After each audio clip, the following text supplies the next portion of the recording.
اور اسی طرح غیبت کر دی زبان سے، تو زبان سے غیبت کر دی، اللہ تعالیٰ کی دی ہوئی نعمت کا غلط استعمال کیا، غیبت کی، اور اس غیبت کے نتیجے میں وہ ایک زبردست گناہ وہاں لکھا گیا، ایسا گناہ جس کے بارے میں حدیث میں آتا ہے کہ الغیبت اشد من الزنا، غیبت جو ہے وہ زنا کاری سے بھی بدتر گناہ ہے۔ ہم معمولی بات سمجھ کر اللہ بچائے غیبتوں میں مبتلا ہو جاتے ہیں، تو اللہ تعالی رسول کریم صلی اللہ علیہ وسلم نے اس کو بدتر قرار دیا زنا کاری سے بھی۔ کیوں؟ اس لیے کہ زنا کر کے اگر کوئی بندہ، اللہ بچائے، اللہ تعالیٰ محفوظ رکھے ہر مسلمان کو، لیکن اگر غلطی سے کسی سے گناہ سرزد ہو گیا اور پھر اس نے ندامت سے اللہ تبارک و تعالیٰ کے حضور توبہ کر لی، یا اللہ مجھ سے بہت سخت غلطی ہو گئی، یا اللہ میں مجرم ہوں، خطا کار ہوں، آپ کی درگاہ میں حاضر ہوا ہوں، مجھے معاف فرما دیجئے، مجھ سے بہت سخت غلطی ہو گئی ہے، آئندہ کے لیے توبہ کرتا ہوں، آئندہ کبھی اس کے قریب بھی نہیں پھٹکوں گا، یہ کہہ دیا تو میرا مالک اس کو معاف کر دیتا ہے۔ چل تو تائب ہو گیا، نادم ہو گیا، شرمسار ہو گیا، میرے در پر آ گیا، معافی مانگ لی، جا تجھے معاف کیا، اللہ تبارک و تعالیٰ اس کو معاف فرما دیتے ہیں۔ لیکن غیبت چونکہ اس کا تعلق کس سے ہے؟ بندے کے حق سے، حقوق العباد سے۔ حقوق العباد کے بارے میں باری تعالیٰ یہ فرماتے ہیں کہ میں اس وقت تک معاف نہیں کروں گا جبکہ وہ بندہ جس کا حق تم نے طلب کیا وہ معاف نہ کرے۔ تو اس لیے فرما رہے ہیں کہ غیبت کا معاملہ زنا سے بدتر ہے۔ زنا تو اللہ تعالیٰ ہر مسلمان کو اس کے قریب جانے سے بھی حفاظت فرمائے، لیکن اگر کسی سے معاذ اللہ سرزد ہو جائے تو اللہ تعالیٰ کے ساتھ معاملہ ہے، اللہ تعالیٰ کے حضور توبہ کرے گا، معاف ہو جائے گا۔ غیبت ایسی چیز ہے کہ جو صرف اللہ تعالیٰ سے توبہ کر کے معاف نہیں ہوگی، جب تک کہ جس کی غیبت کی گئی ہے وہ معاف نہ کرے اس وقت تک غیبت معاف نہیں ہوگی۔ اب اندازہ کرو ہم میں سے، یا میں جو کہتا ہوں نا کہ ہم یہاں پر تقریر کرنے کے لیے نہیں بلکہ سوچنے کے لیے، باہم بیٹھ کر سوچنے کے لیے جمع ہوتے ہیں، تو ہم نے غیبت کر کے، زبان کو غلط استعمال کر کے ہم نے اللہ تعالیٰ کی نعمت کو ایک غلط کام میں استعمال کیا، یہ گناہ ہو گیا، اور گناہ بڑا شدید گناہ ہو گیا۔ لیکن دن رات غیبت میں ہم مبتلا ہیں۔ ہر شخص اپنے گریبان میں منہ ڈال کے دیکھے، جہاں 4 آدمی بیٹھتے ہیں تو وہاں بیٹھنے کے اندر یہ گناہ ہو جاتا ہے۔ اور قرآن کریم نے اتنی گویا شناعت بیان کی ہے اس کی، یہ فرمایا کہ یہ ایسا ہے جیسے مردہ بھائی کا گوشت کھانا۔ مردہ بھائی کا گوشت کھانا، ایک تو انسان کا گوشت، انسان کا گوشت کھانا درندگی ہے، بلاتے خود چاہے زندہ ہی ہو،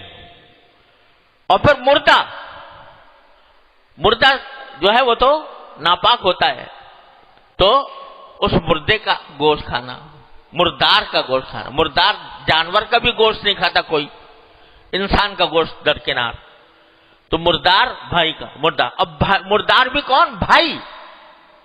اس کا جیسے گوشت کھانا کتنی بری بات ہے، کتنی شرم کی بات ہے، انسانیت سے گری ہوئی بات ہے، اتنی ہی کسی کی غیبت کرنا۔ اور غیبت کیا ہے؟ غیبت یہ ہے کہ کسی کے پیٹھ پیچھے اس کی برائی کرنا، وہ خود موجود نہیں ہے اور تم اس کی برائی کر رہے ہو۔ حدیث میں آتا ہے کہ جب رسول کریم صلی اللہ علیہ وسلم نے فرمایا کہ غیبت کرنا اتنا بڑا گناہ ہے، تو صحابہ کرام میں سے بعض نے پوچھا کہ یا رسول اللہ، اگر ہم کسی کی برائی کر رہے ہیں اور وہ برائی واقعی اس میں موجود ہے، جھوٹ نہیں بول رہے ہم، واقعی اس میں برائی ہے،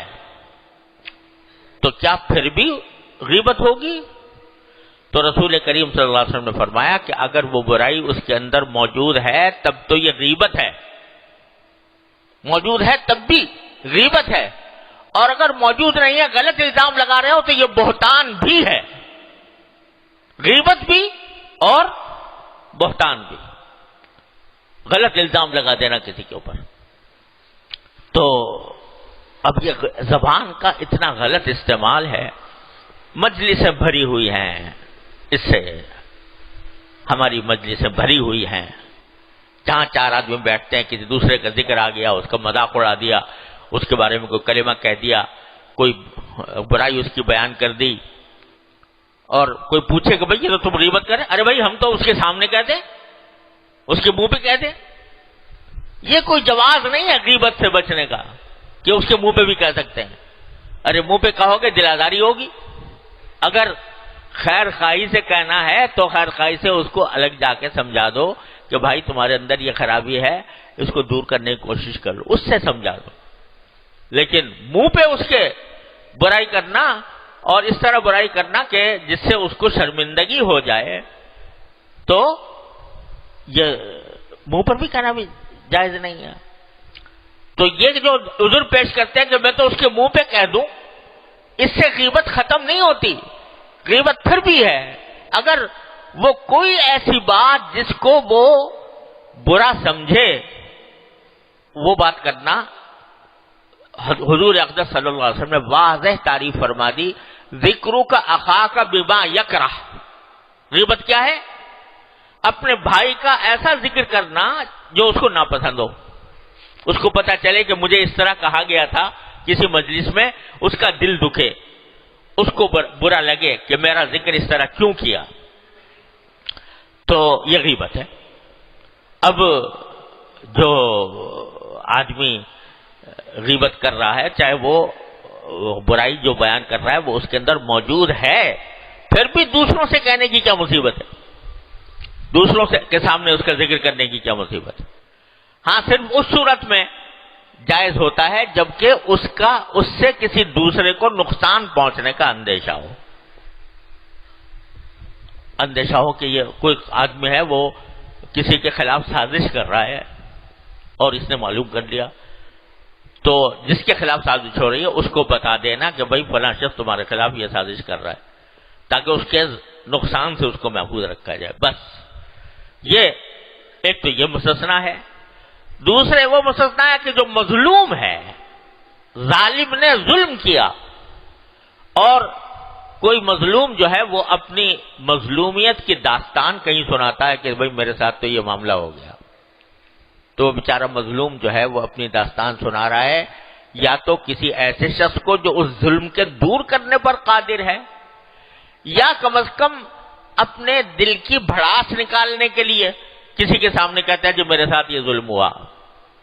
تو اس کو قرآن نے مستثنا کر دیا، لا يحب اللہ الجہر بالسوء من القول الا من ظلم۔ جو مظلوم ہے وہ بے شک یہ کر سکتا ہے، لیکن اس کے سوا کسی کی برائی کرنا جس کو ہم نے مشغلہ بنایا ہوا ہے، دن رات کی محفلوں میں یہ مشغلہ بنا ہوا ہے کہ ہماری زبانیں دوسروں کی برائی سے، اور ہوتا کیا ہے کہ اللہ تبارک و تعالی نے یہ کچھ نظام بنایا ہوا ہے کہ غیبت کرنے والے کو تو زبردست گناہ، اشد من الزنا، زنا سے بدتر گناہ، اور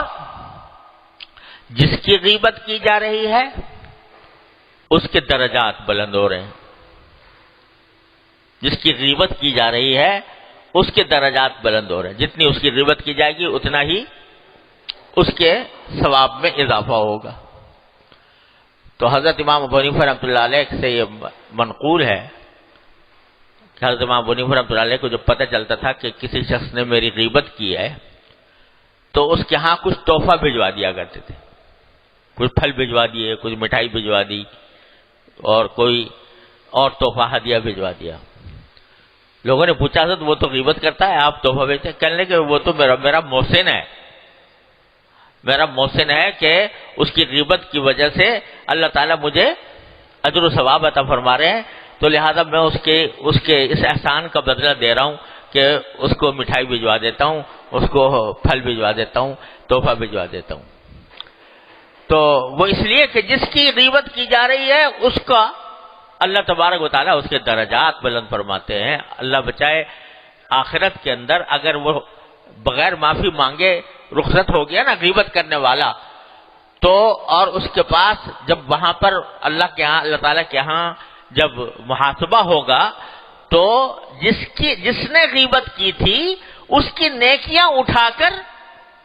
اس کو دے دی جائیں گی جس کی غیبت کی گئی تھی. اللہ بچائے. تو اس لیے بھائی یہ بڑا خطرناک معاملہ ہے جس سے ہماری مجلسیں بھری ہوئی ہیں.